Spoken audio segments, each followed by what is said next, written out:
दक्षिण देशामध्ये सुवर्ण मांढर म्हणतात त्याला, शक्ती रूपानं प्रगट झाली काळू डोंगराला. आरती ओवाळू ओवाळू मांढरच्या काळीला, आरती ओवाळू ओवाळू मांढरच्या काळीला.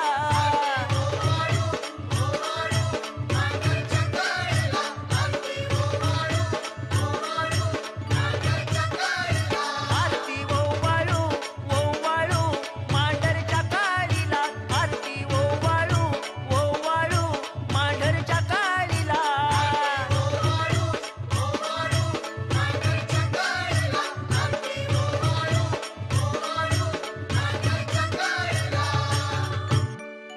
धूप दीप अगरबत्ती जळतो कापूर, दरवळत या सुगंधान सार मंदिर.